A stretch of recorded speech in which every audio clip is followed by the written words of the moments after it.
Hello बच्चों, welcome back to my channel. आज हम एलोट्रोप ऑफ कार्बन के बारे में पढ़ने जा रहे हैं। इससे पहले आप मुझे ये बताइए कि आपने कोई ऐसी चीज देखी है जो एक ही पदार्थ से बनी हो, एक ही मटेरियल से बनी हो, लेकिन बहुत ही ज्यादा सॉफ्ट भी हो और बहुत ज्यादा उससे एक ऐसा मटेरियल बना हो जो बहुत हार्ड हो। तो आपने देखा होगा कि जो मैं एग्जांपल बताती हूँ, जैसे पेंसिल का जो अंदर की जो जिससे हम लिखते हैं वो कितनी सॉफ्ट होती है। आप उसे चला के देखोगे, पीछे से घिस के देखोगे तो कितनी सॉफ्ट और चिकनी होती है ना। जबकि अ, हीरा जो होता है वो बहुत हार्ड होता है। इतना हार्ड होता है कि उससे कांच को काटने के लिए हीरे को है वो काम में लिया जाता है। ठीक है, तो जो पेंसिल की नोक होती है, पेंसिल जिससे हम लिखते हैं, वो किसकी बनी होती है? ग्रेफाइट की बनी होती है। और जो हीरा है वो डायमंड जो है वो, आपको पता है डेली लाइफ में सबसे कठोर जो हमारे मटेरियल में सबसे जो कठोर चीज होती है वो हीरा होती है, यानी डायमंड होता है। तो ये दोनों ही पता है एक ही मटेरियल के बने होते हैं, कार्बन के। किसके बने होते हैं? कार्बन के। ठीक है, तो केमिकल इन दोनों में एक है, लेकिन दोनों के अंदर जो इनके स्ट्रक्चर है वो डिफरेंट है। इस वजह से जो ग्रेफाइट और डायमंड है उनकी फिजिकल जो प्रॉपर्टीज होती हैं, भौतिक गुण होते हैं, वो चेंज हो जाते हैं। जिस तरीके से हमारे घरों में जब हम घर बनाना शुरू करते हैं तो क्या यूज करते हैं? ब्लॉक्स, यानी ईंटें काम में लेते हैं ना। और ईंटों पे ईंटें रख करके हम एक बढ़िया सी क्या बना लेते हैं? दीवार बना लेते हैं ना। लेकिन इन्हीं ईंटों को अगर हम इस तरीके से जोड़ें कि दीवार तो बने ही, साथ में क्या बन जाए? एक डिजाइन बन जाए, है ना। जो जिस तरीके से मैंने, तो इन ईंटों को इस तरीके से सीधा जोड़ेंगे तो एक सीधी दीवार बन जाएगी, है ना। लेकिन अगर हम इस तरीके से जोड़ते हैं तो इस तरीके से गोलाई लिए हुए एक सुंदर डिजाइन बन जाती है। इसी प्रकार से कार्बन भी कुछ अलग अलग तरीके से जुड़ता है और जुड़ करके या तो क्या बना लेता है? सॉफ्ट ग्रेफाइट, या फिर प्रकृति का सबसे हार्ड पदार्थ डायमंड। इसके अलावा एक और तरीका होता है, इसमें कार्बन जुड़ता है, उससे एक नई स्ट्रक्चर बनती है, उसे बोलते हैं फुलरिन। तो ये आपके एलोट्रोप्स हमें पढ़ने हैं। तो समझ में आ गया होगा एलोट्रोप्स क्या होते हैं। तो एलोट्रोप्स क्या होते हैं? The element carbon occur in different form in nature with widely varying physical property. यानी कि एक ही एलिमेंट होगा लेकिन उनकी फिजिकल प्रॉपर्टी क्या होगी? अलग अलग पदार्थ के अंदर अलग अलग होगी। Both diamond and graphite are formed by the carbon atom. Diamond और ग्रेफाइट दोनों किससे बने हुए हैं? कार्बन से। The difference lies in the manner in which the carbon atom are bonded one another. इन दोनों में यानी ग्रेफाइट और डायमंड में अंतर किसमें होता है? इनके मैनर में, यानी जुड़ने के मैनर्स में, कि किस तरीके से कार्बन एटम इसमें जुड़े हुए हैं। इन डायमंड ईच कार्बन, ये समझने वाली बात है, क्वेश्चन आता है यहाँ से। Each carbon atom is bonded to four other carbon atom forming a rigid dimensional structure. In graphite, each carbon atom is formed bonded to three other carbon atom in the same plane giving a hexagonal array. तो दोनों में अंतर क्या है? Diamond के अंदर एक carbon atom other four carbon atom से जुड़ा होता है। ठीक है, एक carbon atom other four carbon atom से जुड़ा होता है। ठीक है, डायमंड में। लेकिन ग्रेफाइट के अंदर एक कार्बन अदर 3 कार्बन से ही जुड़ा होता है। ये अंतर है।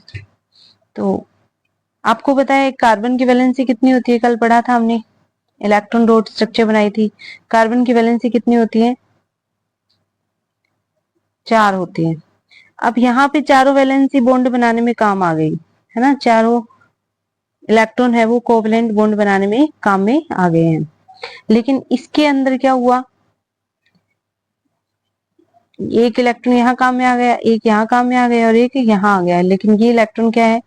खाली है। मतलब यहाँ पे मुक्त इलेक्ट्रॉन पाए जाते हैं, फ्री इलेक्ट्रॉन पाए जाते हैं, क्योंकि एक कार्बन अदर कितने से जुड़ा है?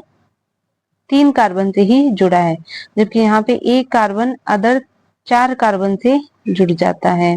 इसलिए यहाँ पे जो इसके अंदर जो होगा ना, वो कोई भी फ्री इलेक्ट्रॉन नहीं होगा। और मैं फ्री इलेक्ट्रॉन की बात क्यों कर रही हूँ?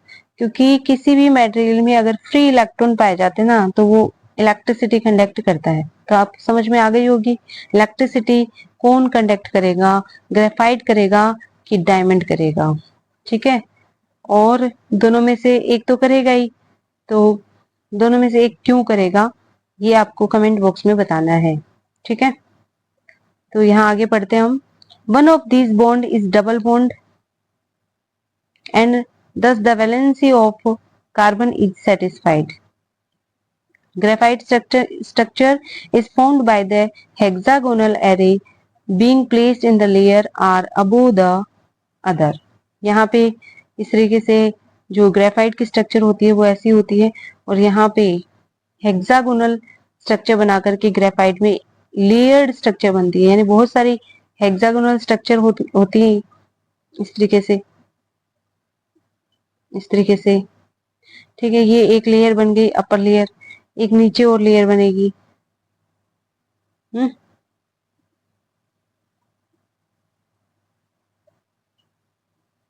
ऐसे। ठीक है, तो यहाँ पे ये जो कार्बन है, यहाँ पे एक कार्बन है, ये कार्बन इधर से एक वैलेंसी जुड़ी हुई है इसकी, एक इधर से जुड़ी हुई है। तीसरी जो वैलेंसी है वो नीचे वाले कार्बन से, यहाँ इस कार्बन से, सारे कोने क्या है? कार्बन का काम कर रहे हैं। ठीक है, तो इसकी जो थर्ड वैलेंसी है वो एक लंबा बॉन्ड बनाते हुए नीचे वाले लेयर के साथ में बॉन्डिंग बनाती है। तो ये जो लेयर है वो नीचे वाले लेयर के साथ में, ठीक है, फिसलने की कैपेसिटी रखती है, क्योंकि ये जो बॉन्ड होता है ना ये वीक होता है। अब यहाँ पे भी देखो, ये जो कार्बन है ना, यहाँ पे इसकी वैलेंसी 1 2, तीसरी क्या बनेगी? नीचे। ये जो बॉन्ड होते हैं ना ये वीक बॉन्ड होते हैं।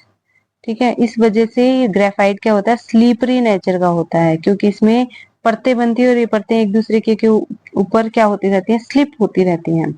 इसलिए कैसा होता है? स्लीपरी नेचर का होता है। इसलिए इसको ल्यूब्रिकेंट के रूप में मशीनों में काम में लेते हैं, एज ए ग्रीस की फॉर्म में। जो लोहे की मशीनें होती हैं तो उनके अंदर फ्रिक्शन को रोकने के लिए ग्रेफाइट को यूज किया जाता है। और वैसे डेली लाइफ में एग्जांपल ले लिया आपने, पेंसिल को देखोगे तो पेंसिल क्या होती है? थोड़ी चिकनी होती है। और क्यों होती है? क्योंकि ग्रेफाइट परतदार होता है। तो यहाँ पे बात समझ में आ गई होगी। ऐसे ही डायमंड की स्ट्रक्चर हमने देख ली। डायमंड कैसा होता है? एक कार्बन अदर 4 कार्बन से जुड़ा होता है ना, अदर 4 कार्बन से जुड़ा होता है। तो इसलिए डायमंड की स्ट्रक्चर कैसी होती है? Tetragonal.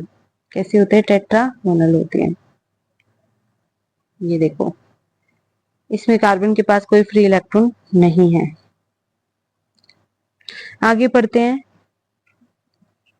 These two different structures result in diamond and graphite have very different physical property even though their chemical property are the same. क्योंकि दोनों ही क्या है? कार्बन के बने हुए हैं, तो केमिकल प्रॉपर्टी सेम है लेकिन फिजिकल प्रॉपर्टी डिफरेंट है। Diamond is the hardest substance known while graphite is smooth and slippery. तो डायमंड बहुत ही ज्यादा कठोर है, प्रकृति का हार्डेस्ट, सबसे कठोर है ना, और ग्रेफाइट क्या है? स्मूथ और स्लिपरी है। Graphite is also is a very good conductor of electricity, unlike other known metal that you studied in the previous chapter. Unlike यानी कि नॉन मेटल हमने पढ़ी थी कि नॉन मेटल क्या होती हैं? इंसुलेटर होती हैं, कंडक्टिविटी शो नहीं करती हैं, लेकिन ग्रेफाइट जो कि नॉन मेटल होते हुए भी क्या कर रहा है, कंडक्टिविटी शो कर रहा है। ठीक है, तो ये असमान गुण है नॉन मेटल का ग्रेफाइट के कारण। Diamond can be synthesis by the subjecting pure carbon to very high pressure and the temperature. अब देखिए होता क्या है, कार्बन प्रकृति के अंदर जहां मिलता है वहां पे कार्बन जो होता है ना वो अंडर हाई प्रेशर और हाई टेम्परेचर के कारण कार्बन इस तरीके से जुड़ जाता है कि क्या बना देता है, डायमंड बना देता है। These synthesis diamond are small but are otherwise indistinguishable from natural diamond। तो ये डायमंड बनता है ना वो बहुत ही कम बनता है, इस तरीके की फॉर्मेशन बहुत कम होती है। तीसरा जो एलोट्रोप होता है कार्बन का वो है fullerene. Fullerene form another class of carbon allotrope. The first one of the identify was C60 which has carbon atom arranged in the shape of football। पहला जो फुल्लेन देखा गया था उसमें कार्बन की संख्या थी 60 थे। Since this look like the geodesic dome designed by the US architect Buckminster Fuller. तो ये बकमिस्टर फुलर जो थे यूएस के आर्किटेक्ट थे, इन्होंने एक जियोडेसिक डोम बनाया था। उस डोम के स्ट्रक्चर के जैसा क्या था, इसकी स्ट्रक्चर थी, यानी फुल्लिन की स्ट्रक्चर थी। इसलिए इनके नाम के आधार पर फुल्लिन का नाम क्या रख दिया गया, बकमिस्टर फुल्लिन के आधार पर इसका नाम फुल्लिन रख दिया गया। The molecule was named fullerene. तो 60 कार्बन होते हैं इसके अंदर और बोल जैसी स्ट्रक्चर थी। ठीक है, और ग्रेफाइट की हेक्सागोनल लेयरी स्ट्रक्चर होती है, इसलिए स्लीपरी होता है और इसमें एक कार्बन अदर 3 कार्बन से जुड़ा होता है, इसलिए इसके पास में एक इलेक्ट्रॉन फ्री होता है और ये गुड कनेक्टिविटी शो करता है। यहाँ पे एक कार्बन अदर 4 कार्बन से जुड़ा होता है डायमंड में, इसके पास फ्री इलेक्ट्रॉन नहीं होते हैं और ये विद्युत का यानी कि इलेक्ट्रिसिटी कंडक्ट नहीं कर पाता है। ठीक है, फुल रिंग के अंदर 60 कार्बन होते हैं और इसका नाम यूएस के आर्किटेक्ट बकमिस्टर फुलर के नाम पे रखा गया, क्योंकि इन्होंने इसकी जैसी स्ट्रक्चर जियोडेसिक डोम बनाई थी और उसके आधार पे इसका नाम फुल रिंग रख दिया गया। तो ये एलोट्रोप थे, एलोट्रोप याद हो गए होंगे, ऐसे पदार्थ या ऐसे मटेरियल जिनका केमिकल प्रॉपर्टी तो क्या होती है सेम और फिजिकल प्रॉपर्टी क्या होती है डिफरेंट। तो वो क्या होते हैं, एलोट्रोप्स होते हैं। फिर नीचे दिए गए हैं कुछ क्वेश्चंस। देखिए पहला, what would be the electron dot structure of carbon dioxide which has the formula CO2। तो कार्बन डाइऑक्साइड की इलेक्ट्रॉन डॉट स्ट्रक्चर बनानी है। ठीक है, तो आपको फॉर्मूला तो पता ही है, CO2 होता है। अब बनाने के लिए हम क्या करेंगे, वही तरीका है। कार्बन के पास में होते हैं 6 इलेक्ट्रॉन, के शेल में कितने गए 2। ठीक है, एल शेल में कितने गए 4। तो वैलेंस शेल कितने, कौन सी हो गई एल, इसमें कितने इलेक्ट्रॉन है 4, होने कितने चाहिए 8, है ना, कितने कम रह गए 4 कम रह गए। तो अब ये वैलेंस इलेक्ट्रॉन को ऑक्टेंट कंप्लीट करने के लिए ऑक्सीजन के साथ में कंपाउंड बनाएगा या शेयरिंग करेगा। तो यहाँ पे ऑक्सीजन की स्थिति और देख लेते हैं, कल वैसे बताई हुई है। ऑक्सीजन के पास इलेक्ट्रॉन होते हैं 8, के में जाएंगे 2, एल में जाएंगे 6। ठीक है, होने कितने चाहिए 8, हैं कितने 6, कितने कम रह गए 2, है ना। तो यहाँ पे एक ऑक्सीजन के पास में 2 कम है, तो 2 ऑक्सीजन के पास में कितने कम हो गए 4। तो हमारे पास में कार्बन डाइऑक्साइड हमें बनाना है। तो एक बार कार्बन को हम सेंटर में ले लेते हैं और कार्बन के पास में 4 इलेक्ट्रॉन है उनको दोनों तरफ लिख देते हैं ऐसे। ऑक्सीजन के पास में जो 6 इलेक्ट्रॉन है एंड लास्ट सेल में उनको ऐसे लिख देते हैं। ये ऑक्सीजन हो गया यहाँ पे।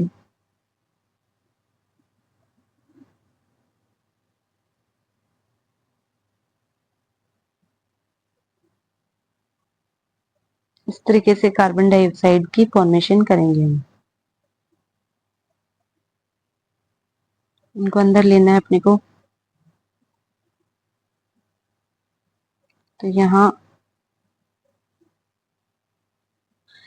और यहाँ पे ये ऑक्सीजन के 2 इलेक्ट्रॉन हो गए, एक ये।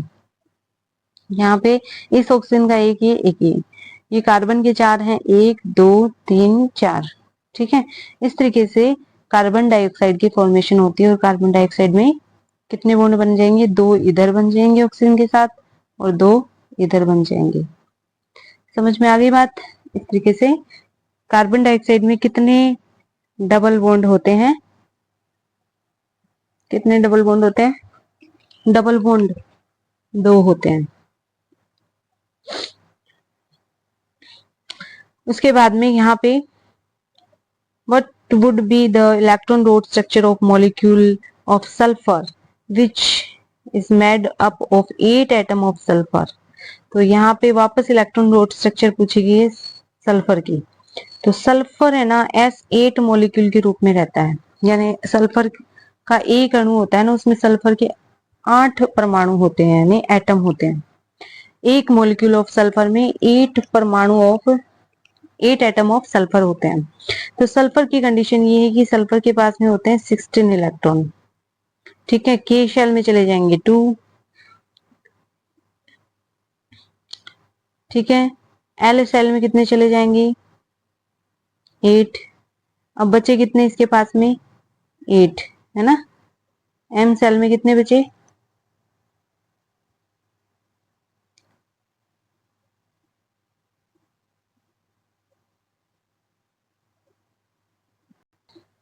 हाँ, तो के शेल में कितने थे?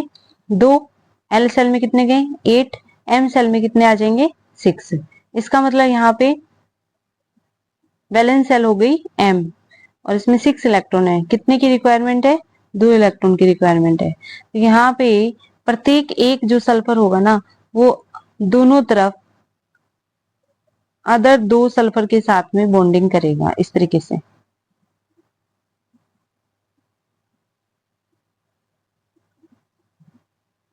एक सल्फर कम रह गया, एक यहाँ लगा देते हैं। ठीक है, तो यहाँ प्रत्येक बॉन्ड में कितने इलेक्ट्रॉन होंगे? 2।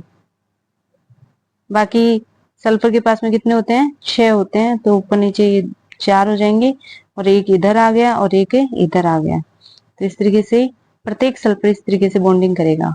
ठीक है, तो ये इसकी सर्कुलर स्ट्रक्चर होती है। अब हम पढ़ेंगे versatile nature of carbon. Versatile यानी असामान्य, नेचर यानी प्रकृति ऑफ कार्बन। तो कार्बन असामान्य प्रकृति दिखाता है। तो वैसे प्रकृति में जो कार्बन के जो मटेरियल है वो लगभग 3 मिलियन कंपाउंड है वो कार्बन के पाए जाते हैं। और वो क्यों पाए जाते हैं? क्योंकि कार्बन है वो वर्सेटाइल नेचर दिखाता है। ठीक है, इन 2 फैक्टर के कारण कार्बन के 3 मिलियन कंपाउंड है वो पाए जाते हैं। 2 फैक्टर कौन से हैं?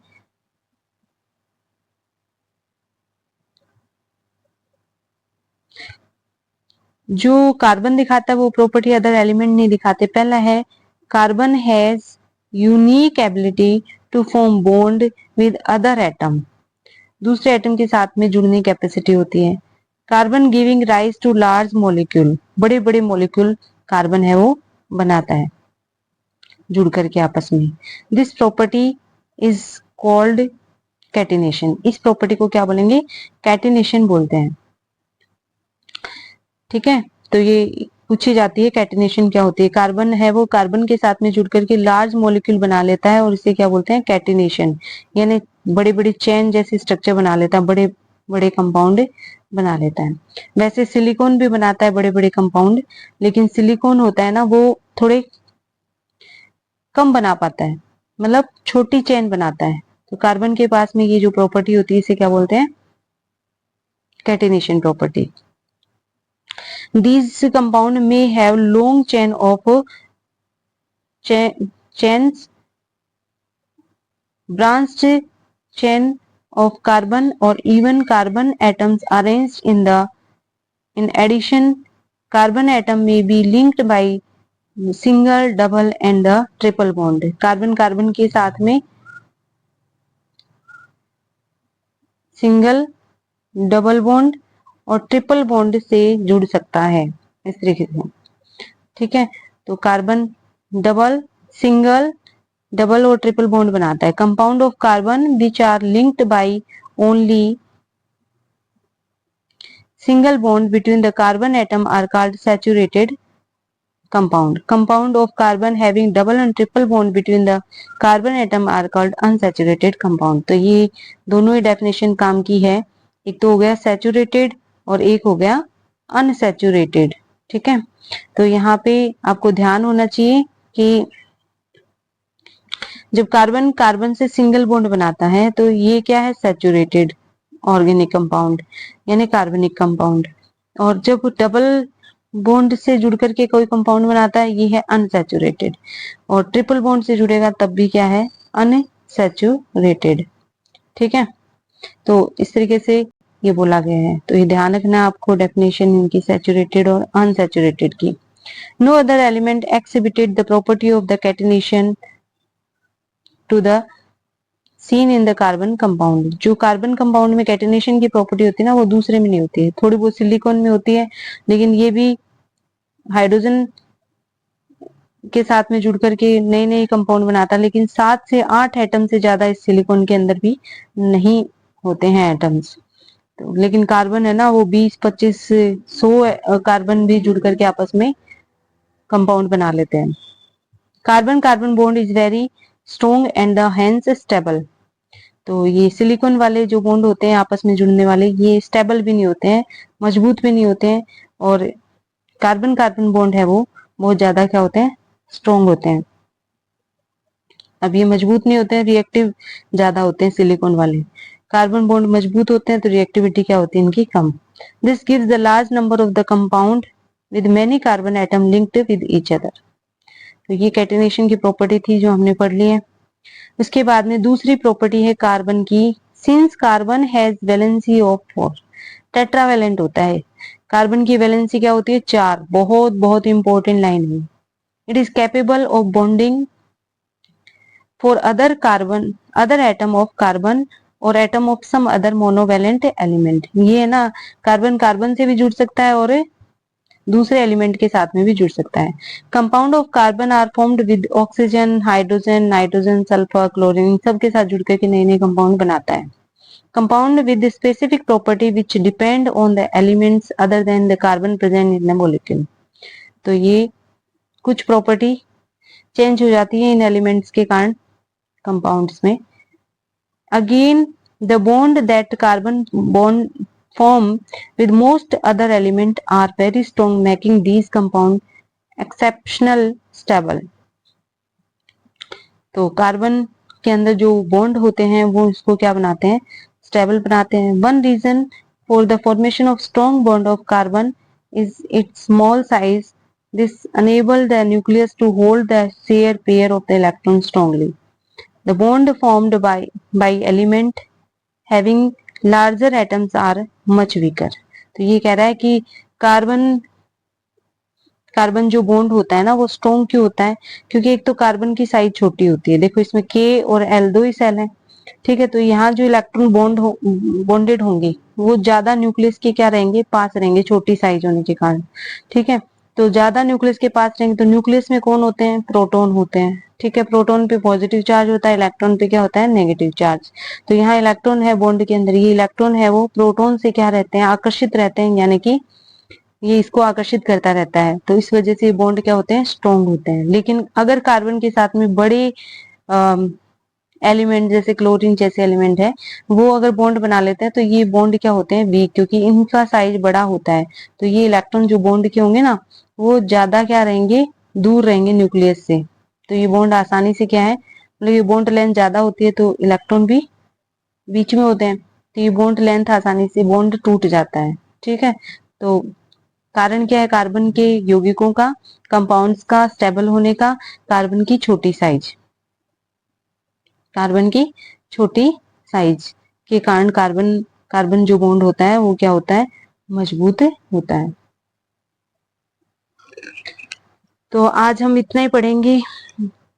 मेरे हिसाब से आपको आज की क्लास अच्छी लगी होगी, और अगर अच्छी लगी है तो लाइक करना, सब्सक्राइब करना और जो मैंने आपसे पूछा है कमेंट बॉक्स में उनका आंसर देना। जो आंसर देगा अगली बार वीडियो में उसका नाम लूंगी मैं। और गर्मियों की छुट्टियां हैं, आप खूब बढ़िया से मेहनत करें और गर्मियों की छुट्टियों का लाभ उठाएं। Thank you for watching my video.